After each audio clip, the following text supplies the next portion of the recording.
Hi, David. I'm so happy to have you on the Veda Talks. Welcome. Such a pleasure. Thanks for having me. Yeah, I want to share a little bit about you and how we connected before we get into a few questions here. So, you are Malaysian born, Mhm. home base is London. You are a movement facilitator, artist, I would call you, and you teach yoga. You are a speaker, you are a dance lecturer, Mhm. and you work not just in London, you work internationally. You host a lot of retreats and a lot of community events. And I first saw you a few years ago online, I think on Instagram. It was during the pandemic, and Mhm. it was, I don't remember the context, but something in the yoga bubble.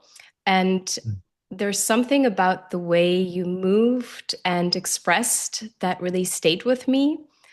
And having met you now in person, when you walk into a room, you just shine joy. It's like you're such a sunshine person, like a joyous person. And yeah, I really appreciated that. And it was something very authentic in a world Mhm. that, yoga world can be very egotistical, despite the community aspect. And Mhm. yeah, it was very refreshing. And then a few years later, Simone, a friend and yoga teacher, had been to your class in London at the Mission and was kind of saying the same thing. You're such an inspiring teacher. And I took it as a sign to reach out about a year and a half ago and invite you to Leipzig to our studio. So you are coming April 19th in less than 3 weeks, and you will be teaching your signature masterclass Beyond Asana and a workshop in the afternoon called Wild Permission. So, how does teaching feel to you right now?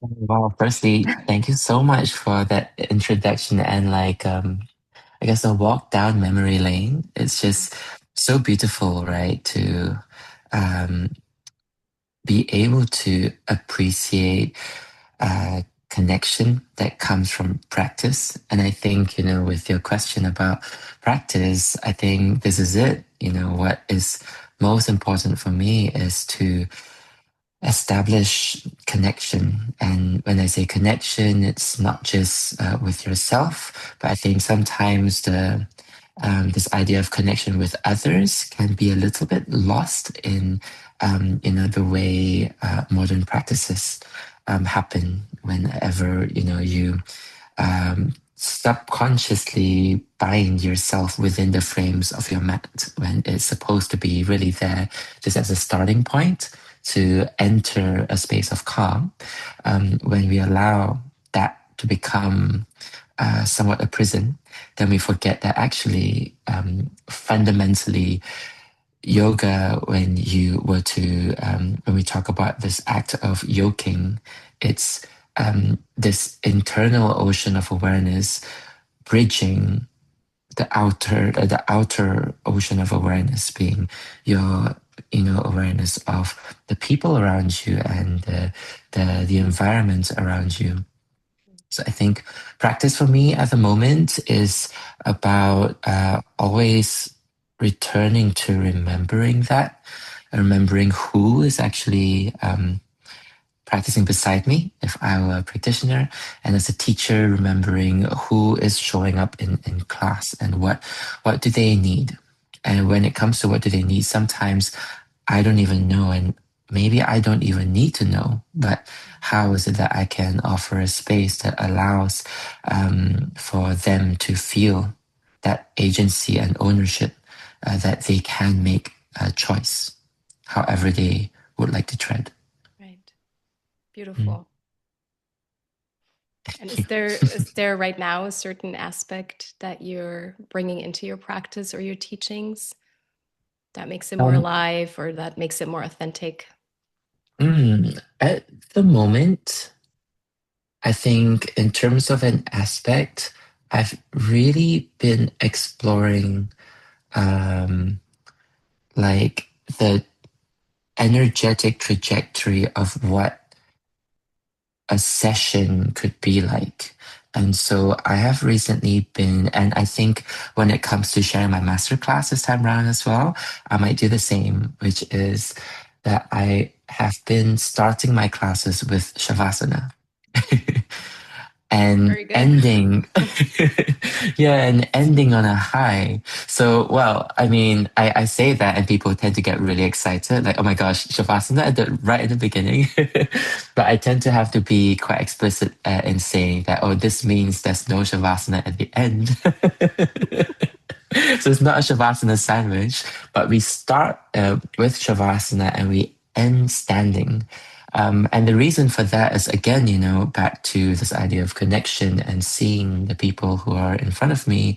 I'm based in London, so a lot of the people here are just constantly on the go. And it just made me start questioning the transition that they have from a class straight back to work. And I love Shavasana. And I think what I love about Shavasana is that I get to fully just like dissolve into rest. But at the same time, it's making me question how I can go from a place of absolute surrender into, right, I have a meeting, that's going to be very intense in like 15 minutes.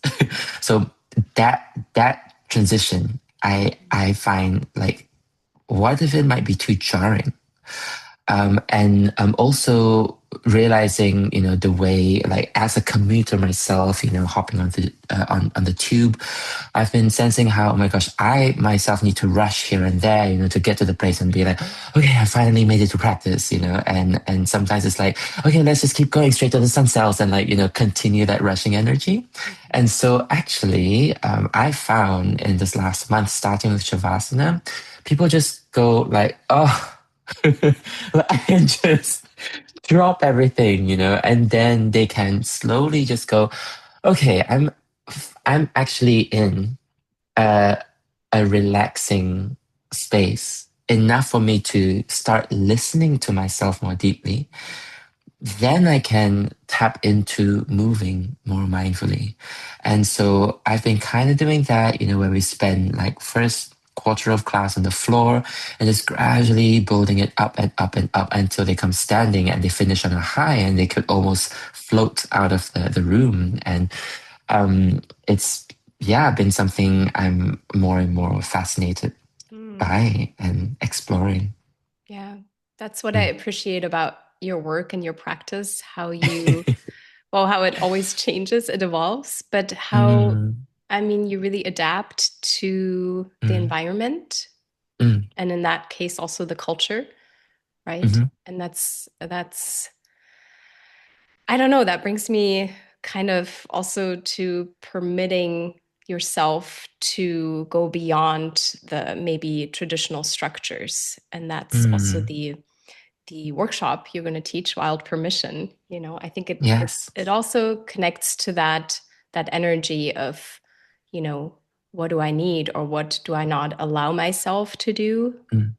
What do you think people don't allow themselves to Yeah, do I more, think, because it's such mm, a strong phrase, wild permission, so yeah, I'm just wondering what's behind that and what you notice. And also once people mm, allow themselves to move beyond things, right? What happens? mm. What do you notice?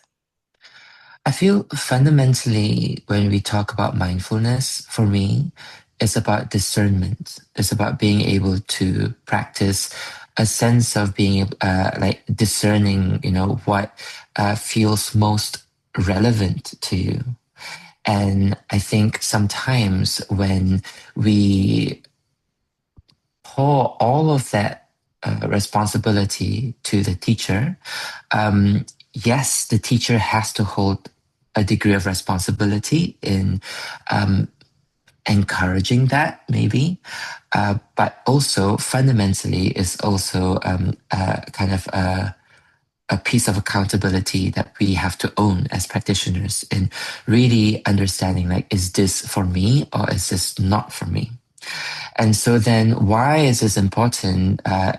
specifically in a yoga context, is because no one can be in your body. Like absolutely no one can be in your body. And teachers in the room, they come only with the experience of what tends to work more effectively for most people. And you may not be in the category of most people. And if you do fall in that category and you take on what these teachers say without actually discerning if it's related to you, then you're just going to keep kind of spiraling into what I call the sheep phenomenon, which is, you just get herded around. Like the originality in thought is not there. You're not really thinking if this feels good in the body, but you're like, oh, well, people tell me this should be good, so I will do that. And this is kind of us shortcutting everything, right? Because it's easier. It's so much easier to go, well, someone seems so sure that that's the correct thing, so let's just follow. And we'd rather do that because of convenience than to take the time to stay in ambiguity, to then go, actually, you know what? I'm not sure if this is good for me. Let me explore that, even if it means 10 more tries of like, okay, this is definitely not it, until I get to a place where it is it. And why this is important is because no answers are definite. So even if you are in a place where you are the most people category, and whatever the teachers say to you is like, wow, this teacher is like hitting all the sweet spots for me. Like every cue that they give me, I resonate with. That doesn't mean that one day you might suddenly go, this is not resonating with me anymore. And that's okay because you're constantly changing. And this is also why we need discernment, because of the fact that change is the one constant thing. We need to know when to start pivoting. And I always say in class, like you could be the strongest person in the room, you could be the most flexible person in the room, but if you don't know how to apply it, it is still useless. Because when you walk out of the space, hey, you're on your own. Like there's no one telling you to, okay, can you now go into a warrior to lunge? Like no one's gonna tell you that. You're gonna suddenly slip on the banana peel and you have to work on how you can recover from that, for example.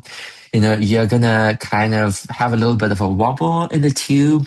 You're gonna have to find your own balance. Like there's no one telling you what to do, right? And so from the body perspective, it's just kind of like, how do you then use all the things that you've been stretching so religiously, and strengthening so religiously? How are you actually using it? Because if you don't really know how to use it, then all you have is just this palette of paint sitting there, but no artwork. Like it's just there. You have all these colors. You can, paint long lines of red or blue or yellow, but you still can't actually paint an image that you see in your head. So that's, I guess, why it's important to have discernment. And this bleeds so far beyond, and that, again, this is why I love movement as a practice, because it's such a mirror and metaphor to how you take on life. I think obviously right now there's so much political unrest, and we need to understand that what's most important is that we have our own thoughts than to, start kind of riding on momentum of where the popular opinion is, and bandwagoning onto both love and hate. What's most important is just to understand what is it for you, and understand that there's always going to be more than one truth. Right. Right. So what I hear is that you really practice embodiment of what is, you know, Mm, mm, and at the same time, it's the movement, I think, in the room together that brings us back together despite what's happening on the outside, despite the opinions and the thoughts. You know what I exactly. mean? It's like Exactly. bringing it in, respecting it, and then Mhm. transforming it through movement, Mm. because it does help. We talk a lot, we're in our heads a lot, we're on our phones a lot. We actually don't move enough, and it just is so restorative, I find. Plus, it helps us to connect back. Yeah. And even if it's just Exactly. for an hour, to the people in the room before we go back to Mm. being on our own. And I have to acknowledge the reality of how hard it is to actually do the work of discernment. Like the weight of, having to understand what's right or wrong. But what is useful about the space of practice, like yoga, movement, whatever it is you practice, but particularly in a yoga setting, for me at least, is that you are offered a very low stakes space to practice making a choice. And the choice, when I say low stakes, simply means, do you want to lift a leg today? Or do you want to keep a foot down? And just by making and owning that choice reminds you of the power you have. Because when you are trapped in this weight and pressure of, oh my gosh, like I need to make a decision now, what is right or what is wrong, or do I turn left or right in terms of the path I want to take? You forget the point of it all in terms of just making a choice in itself. That you are still there. Your agency is still there with you. And when it comes to any kind of trauma-based work, they always say the most important thing when it comes to healing from trauma is to remember again that you have the power of choice. And so in yoga, when, at least within my space, when I encourage this buffet of options in class, it's, effectively you practicing like, okay, can I lean into just making that choice instead of feeling the pressure of having to do what my teacher tells me to do? Because when I then do that, then it's kind of, again, that sheeping sort of act of panic sometimes of, am I right? Am I doing it right? Am I doing it right? But if I soften away from the binaries of right or wrong and just go, I'm just going to make a choice. And you know what? If this choice doesn't quite work out for me, I also can just change Right. and make another decision, and that's okay. Yeah. And that brings the power of repetition. When you repeat something, it also is an opportunity for you to keep making different decisions. Yeah. That's almost an art form, though, to hold the space that way, Yes, to make it yes. to this is also something I want to talk to you about, is to put Mm, like a structure into mm, that uh, free movement, into that freedom that mm, you have in the work, but to also hold space in a way that communicates an invitation mm, more than a discipline, right? mhm, So, how do you work with that? What's your creative process? Like, how do you come to the mat? How do you decide this is what mm, I'm going to teach this week or today or next mm. hour? I don't know we all work differently as teachers, Of right? course. Yeah. Yeah, I guess right now my creative process, I gotta say a lot of my flows now are inspired by what I see students are finding challenge with. And then I take that back, within my own sort of self practice and go, okay, like, how can I break this down more for them? Because I want to acknowledge the privilege I have as a dancer, like, and, being able bodied in a way where I will not say that things come easily for me. Like, I have put in a lot of hours to find ways to figure things out. But equally being said, I, maybe have, a little bit more awareness from dance training to access some movements more easily. And that gives me a gap in awareness in like, oh, like, what are people actually struggling with? Because I always say I'm a much better teacher in the things that I had no clue about. And the things that I'm so good at, like in terms of in practice, I will pay more attention to that when it comes to teaching because, yeah, I can make a sequence, but the actual teaching of it, am I able to empathize with the people who struggle with it? And so then that's usually my starting point. And then I will start finding ways of breaking it down from different angles, from a floor work perspective to a standing perspective to, the kind of physiological, where do you need to recruit effort from? So that's kind of how I roughly map and structure out a session. When it comes to the actual structure, because my flows they tend to be quite uncommon. I acknowledge that, and because of that, I do not change my flow every week. I keep it for at least 5, 6 weeks, and my gauge is when I see my students flowing through it super gracefully. I'm like, okay, it's time for me to change to something new. Yeah, so that's kind of my take. And fundamentally, is the philosophy of yin yang for me. And I know the essence of what I want to convey and uphold in my classes is freedom. And for freedom to happen, there needs to be an anchor. Mhm. I am the anchor. The flow can be the anchor if I maintain the flow over a few weeks. If I were to keep changing the flow, then it's not really an anchor anymore because people keep coming back to something new, and it's like, well, then everyone is free. When everyone is free, then what's going to hold us down? And we all end up being aimless. And so, because of that, I tend to be quite still in most classes because I'm there to really just keep an eye on the people moving. So, anchoring myself both energetically but quite literally, like just standing and scanning the room and only demonstrating when I need to. And limiting that also because for full freedom, I try my best to not overly demonstrate because the way my body responds to my invitation is my body, and they don't have to look like me. And I mostly prioritize pathways more than postures.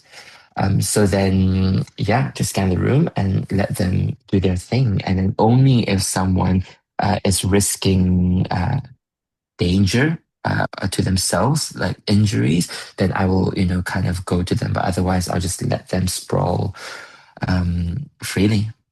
And anchoring also means, for me, like always grounding them in some form of stillness for contemplation when they need, like especially when I've just introduced something really complex to them, then giving them a pit stop, like a mini break. And this is something like for yin teachers, for example, you go to a yin posture for 5, 6 minutes and then you have a rebound. So this is my rebound where, you take time to just kind of observe and let all the complex information settle. And then you go again to something new or something else. And this rebound can be anything. Like in my case, it's posture, it's an asana itself. Like, I don't know, like a seated position, Tadasana, Shavasana, even Warrior Two if you want an active rest. And then, you just keep going and nudging and adding little moments of wiggling. Okay, I would prefer if I can vote the Shavasana over the Warrior Two. It's a resting Noted pose. for the next, yeah. I'll note that down for the masterclass. All right, we finish in Warrior Two. uh-huh. Now fly off. No, but it's beautiful because you really listen. You really Yeah. listen to what is going on in the room, what is going on with people, and that's what you base your Mm, practice on. So mm, yeah, it's just I think that's very advanced or advanced, how you would say in Great Britain. But mm, yeah, I think we all need to learn to listen more and to observe the room mm, and let people do their thing too. As teachers, we often want to go and adjust and change mm, something or put people in a certain form or shape. mm. but they might not feel that way. You know, they might not feel good in that shape. And it's all about feeling good in your body. So, yeah, Exactly. yeah. Yeah. And, I've always said for me, like teachings come to me so accidentally. Mm, I didn't train to teach. Like that wasn't my intention. And so like I've always thought of teaching as, oh well, this is where I am, and I'm just kind of opening the windows a little bit mm, to, mhm, what I'm exploring in practice, and you can hop along and but do your thing. I'm just kind of like, well, this is where I am, and that's it. I'm not here to fix you. I'm not here to like tell you what to do necessarily. mhm. I'm just like, well, this is what I'm interested in, so like come and have a play, and then like you go on and hop on your train and do your own thing. And I think with that, then teaching has become a lot less about like, how do I teach better, but for me, how do I listen better, just so I can communicate, just so I can make sense of what I'm exploring personally. But then with that, listen to like how other people and bodies are exploring it so that I can further understand my own research. So really it's quite a selfish pursuit. Oh, I don't believe you. Yeah. You're not in the category selfish person. You're actually one of the sweetest teachers I've ever met. So take that as a compliment, please. Thank you. But Yeah. selfish in a, in a way where selfish is not bad, right? Like selfish No, is yeah, useful. I think totally. sometimes you Yeah. have to understand, on the plane, put your oxygen mask on before putting someone else's on. Like that's Yeah. like really the bottom line for not students necessarily, but most teachers to remember. When say you just end up teaching so much that you don't even have time to practice anymore, then will you even have the capacity or bandwidth to give to other people? So and that's why, for me to remember that Right. I teach for me. I don't teach to fix others. Right. Oh my gosh, like the burden is so much lighter. Like it's not like the people's pain or aches are weighing on my shoulders. That's their journey. And I'm just there to be like, well, this is me, like thanks for like kind of coming along the ride. And then, yeah, you keep doing you. So yeah, it's freeing, if anything. Yeah, totally. Mm, Totally. I totally agree. mm. And I have to I just thought, how did you come to yoga? How did you Um, find yoga, or did yoga find you? yoga found me. Okay. Yoga found me in the most bizarre way. Okay. I am mama's boy, youngest of four boys. And in Malaysia, it's a thing where, if you can do academia, like, if you can study, you will fully expect to be sent abroad to pursue tertiary education. So I knew when I was in basically the O levels equivalent that okay, I am likely gonna uproot. I don't know where, and then I find out it's gonna be the UK. And I'm much younger than my brothers, and that basically meant I don't really spend time playing or hanging around with my brothers. I spend most of my time with my mom, and so once it landed, in my head that I'm gonna, basically completely move countries, I just immediately think of my mom and like, what's she gonna do when I leave? And like I'm gonna miss her so much. And so I was just thinking of like, what can I do with her? Like in my remaining time in Malaysia. And then it just so happened that there was a yoga studio that was opening up just down the road. And like every time we get home and she drives me home, I see this massive billboard of like this yoga studio opening and like this yogi doing, I think it was like Asavakrasana, the eight angle pose.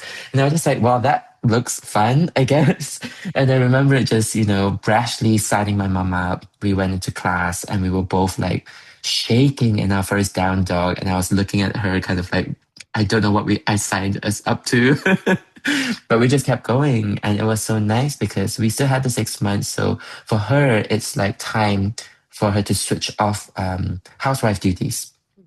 So like class would start at 6. She would drive down to the studio by 4:30 and she'll have her 90 minutes Shavasana before class. And I would be prancing around because I'm like, oh my God, studio space. I would like start dancing and doing everything until yoga class begins. And so that became our ritual. And, by the time I moved, we stayed in touch speaking about yoga. And by the time she got, really confident and happy with her headstand, I somehow trained as a teacher already. And so it's something I hold very sacred because every time I step on the mat as a teacher, I remember it's again, what I said in the beginning is about connection because for me, it's that personal history of this is what keeps me connected to my mom. And when I say my mom, also extending to my family, my home, my identity. I want to honor that. And so if you come into my space, I would hope that you could find some kind of connection, whether it's to yourself or with the person beside you, or I don't know, like, it makes my heart so warm whenever I have a mother and son come into a class with me. I'm just like, okay, I'm gonna try not to cry and go and teach a class. Yeah. Oh. Yeah, yeah.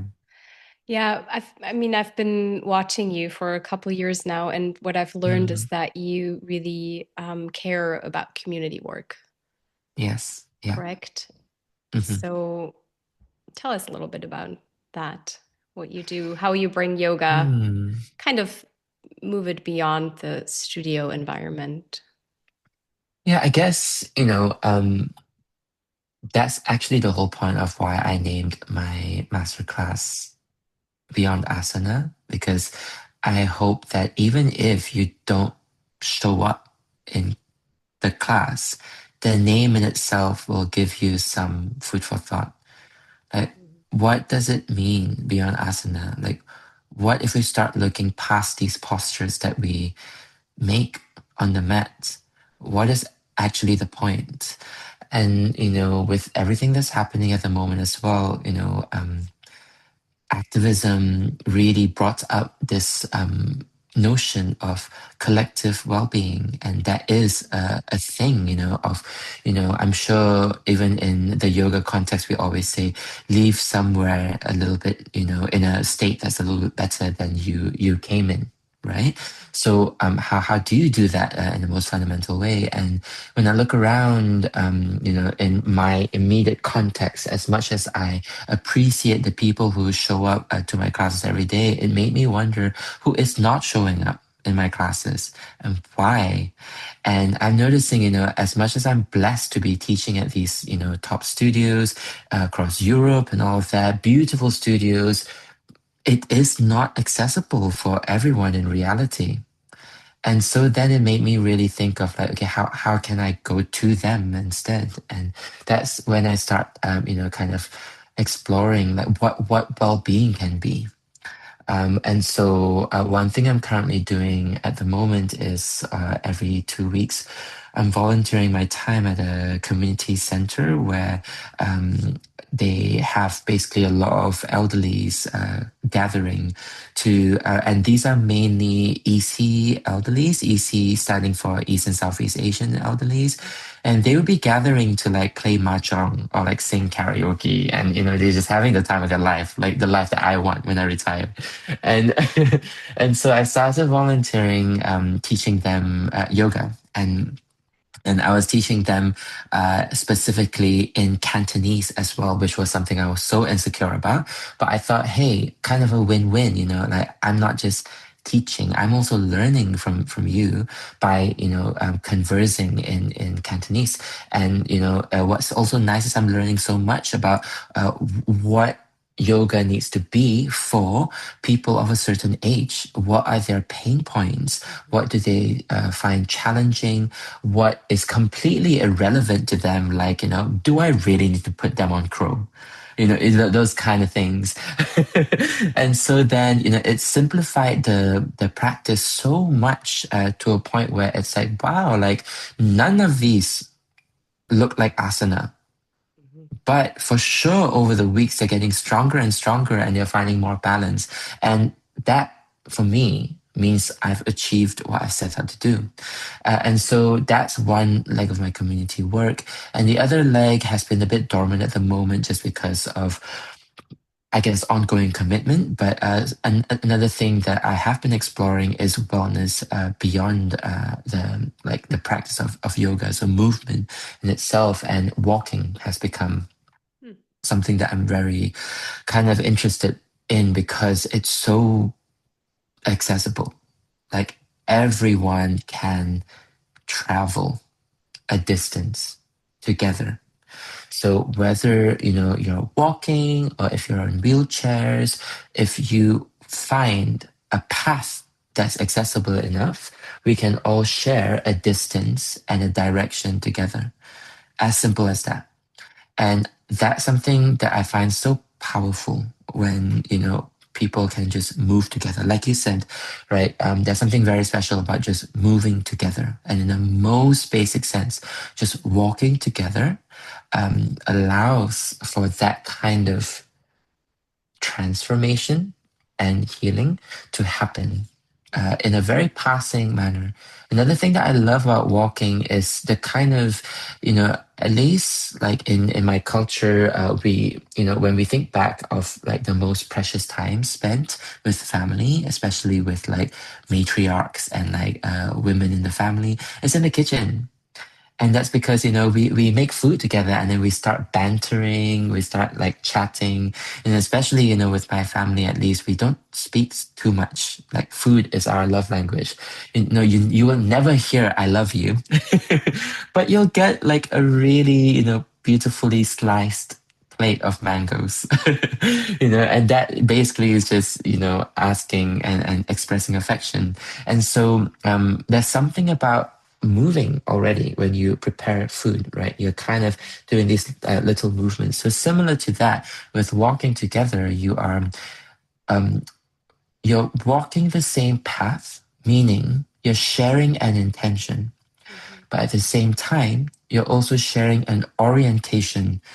You're facing something together instead of if I were to have a date with someone, I'm facing them head on like an interview, right? And if I were to do that, it could be quite confrontational. It Right. can feel presentational, like, oh, I'm supposed to present to you who I am, what I do. Mhm. But if you're walking together and they're just beside you, firstly, you're already moving, so you feel like you're doing something. And so awkward silences feel less deafening because it's not just like, oh, me staring at you, twiddling my fingers, and oh my gosh, what's going to happen? But we're actually walking. We're still doing something already. So silence can be fine. But besides that, you don't have the pressure of being looked at, but you know you're being listened to. Sometimes things just come. And it's like, a way of digesting your thoughts Right. without any need for response either sometimes. So, like for me, the reason why I'm sharing this is just kind of a question of sometimes when people go, oh my God, I just don't have time for yoga. I don't have that 1 hour. Can you take a walk? You don't even need to know yoga, but like, if you have that 5 minute before one meeting to the next, can you just take a walk? Yeah, even on your own or with a colleague, with a housemate, and then just come back and sit and notice how just by doing that, your state might shift. Very much so. Yeah. Mm, And I find that very helpful. I've been working a lot with students becoming teachers, mm, and I want them to hear these different perspectives or mm, different methods of bringing yoga into everyday life and mm, beyond the mat, beyond the studio. And there are a lot of us, there are a lot of yoga teachers in the world, but I mm, think there's so much we can do with it. We don't need just that vision of being on the mat and teaching a flow. We can mm, bring it to the elderly, we can bring it to our families, right? mm, We can take a walk, we can teach people to just take one mindful breath. It's Yeah. So I want people to be open about that too, and Mm, explore and listen to what they authentically want to share with the world, and not just a mm, formula.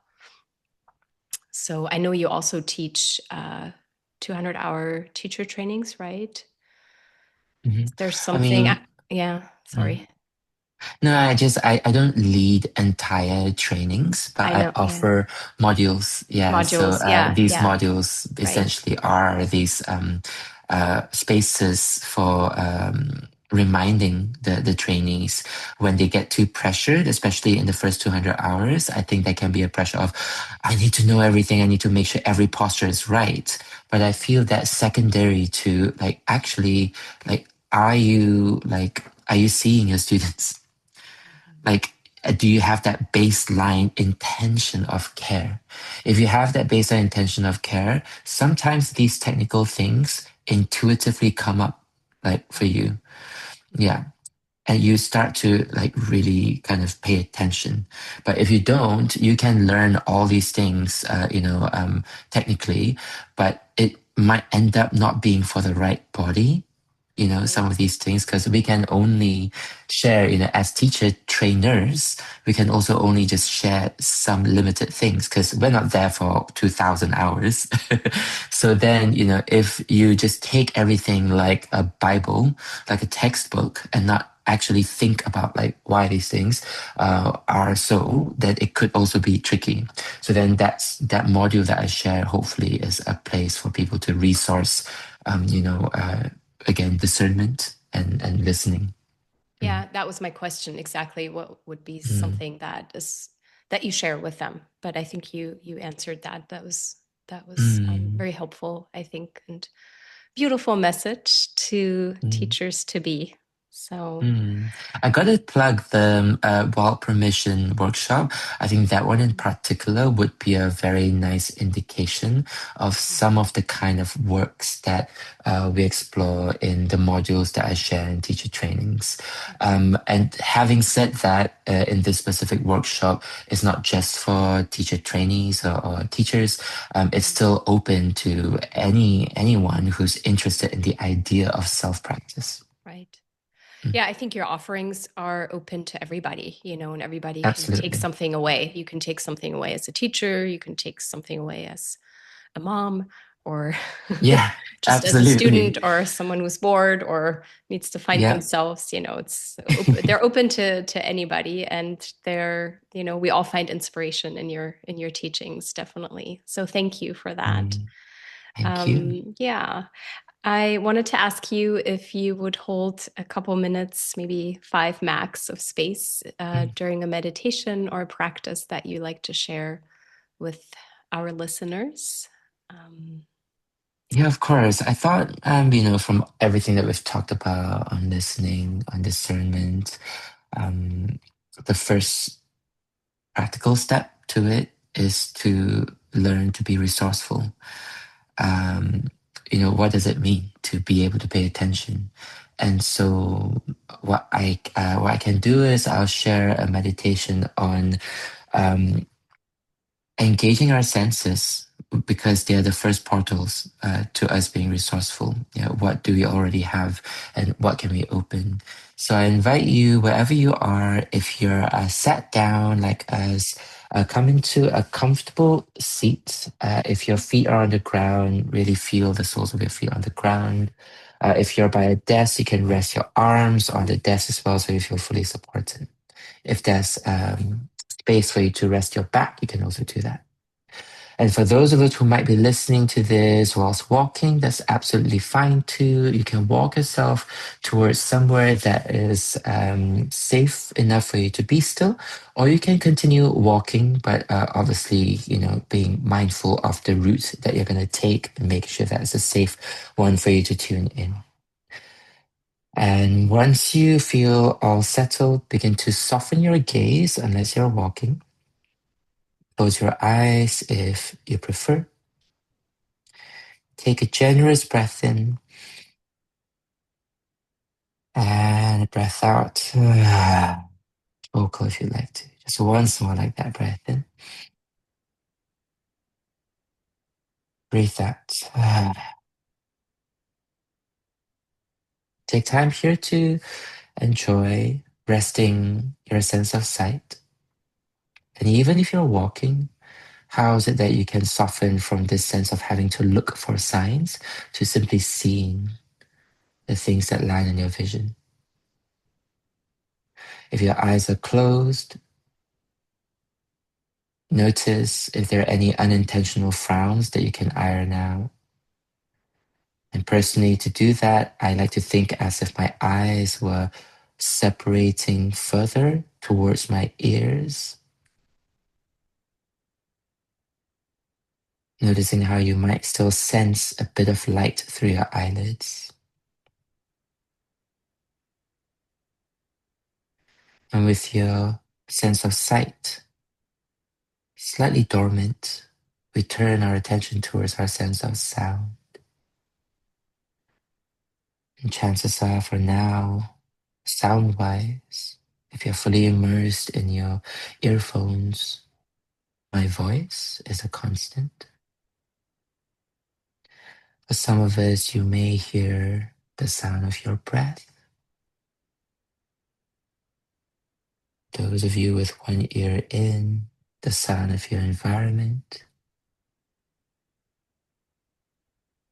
And through the back of your ears, taking in these layers of sounds as if an orchestra. But notice, in this first practice of discernment, which elements of these sounds feel like noise to you, and which elements of these sounds feel like music. Lean into the music.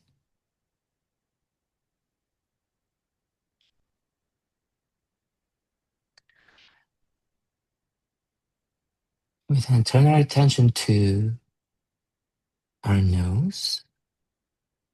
Through every breath in, taking in the scent of your skin, your hair, your clothing, the scent of the space that you're in.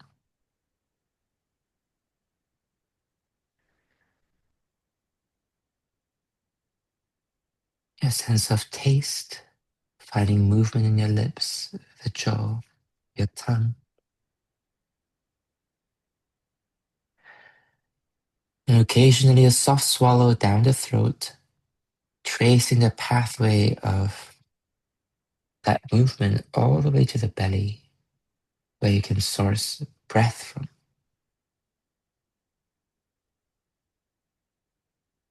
Now, only if you'd like, you can bring your hands onto the belly as we come into our final sense of touch. And take a moment to notice the way your hands are imprinting themselves on your belly.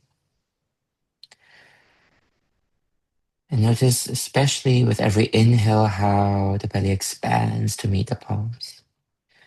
And if you're someone who breathes quite shallowly, if you feel like you're breathing more in the chest, is there a way that you can breathe where the belly doesn't only just meet the index fingers, but it goes all the way to the pinky fingers? And we do this not by force, but by greater ease.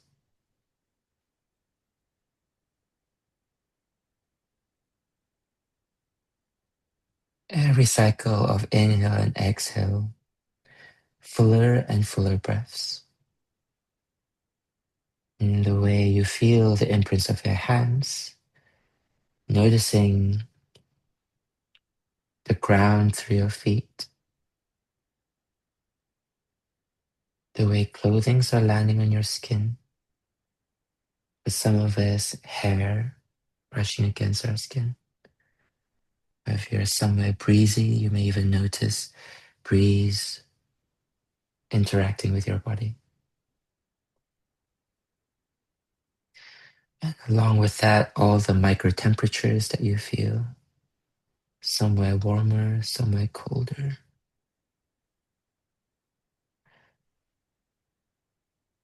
And take time to register this as a state of resourcefulness that you can go back to whenever you want.